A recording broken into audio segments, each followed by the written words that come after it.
بسم اللہ الرحمن الرحیم۔ السلام علیکم ورحمۃ اللہ وبرکاتہ۔ سورۃ الکوثر کا مضرب وظیفہ۔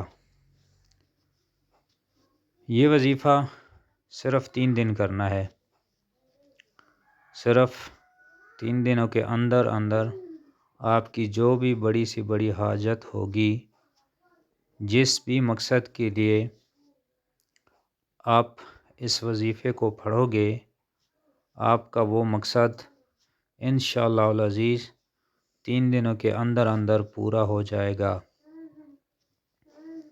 آپ کا مقصد کوئی بھی ہو، آپ کی حاجت جتنی مرضی بڑی ہو، آپ کی پریشانی کوئی بھی ہو، آپ جس بھی مقصد کے لیے اس وظیفے کو پڑھو گے، آپ کا وہ مقصد انشاءاللہ العزیز 3 دنوں کے اندر پورا ہو جائے گا۔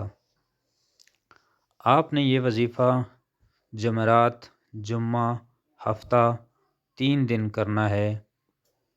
انشاءاللہ یہ وظیفہ کرنے سے آپ کی ہر جائز حاجت، آپ کی بڑی سے بڑی پریشانی ختم ہو جائے گی۔ آپ چاہے یہ وظیفہ اپنی شادی کے لیے کر رہے ہیں، آپ کی شادی نہیں ہو رہی، اس کے لیے کر رہے ہیں، آپ کو اس میں بھی کامیابی ملے گی۔ اگر آپ بے روزگار ہیں، آپ کو کوئی کام نہیں مل رہا، آپ اس کے لیے بھی یہ وظیفہ کر سکتے ہیں۔ آپ کے دشمن ہے، ان سے چھٹکارا پانے کے لیے بھی آپ یہ وظیفہ کر سکتے ہیں۔ کسی کے دل میں آپ اپنی محبت پیدا کرنا چاہتے ہیں تو اس عمل کے لیے بھی یہ وظیفہ کر سکتے ہیں۔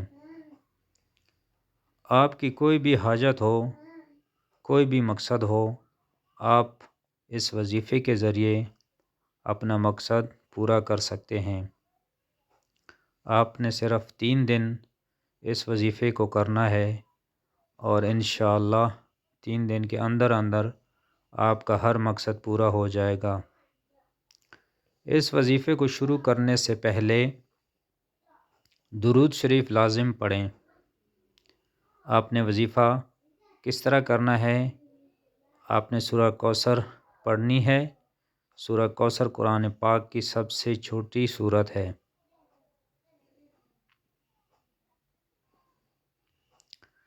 سورہ کوثر قرآن پاک کے 23ویں پارے میں ہے۔ آپ نے جمعرات کو یہ وظیفہ کرنا ہے اور ہفتے کو ختم کرنا ہے۔ جمعرات کے دن آپ نے نماز فجر کے بعد اول آخر درود شریف اور 129 بار سورہ کوثر پڑھنا ہے۔ پھر عصر پڑھ کر اس وظیفے کو ایسے کریں کہ اسی طرح ہی آپ نے نماز عشاء کے بعد کرنا ہے۔ اسی طرح روٹین سے آپ یہ وظیفہ 3 دن کریں گے۔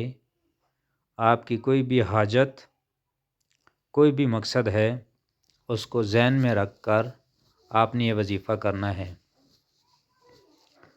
وظیفہ کرتے وقت پورا دھیان آپ کا وظیفے پر ہونا چاہیے، دل میں کوئی بھی وسوسہ نہ آئے، پورا دھیان وظیفے پر رکھ کے آپ نے یہ وظیفہ کرنا ہے۔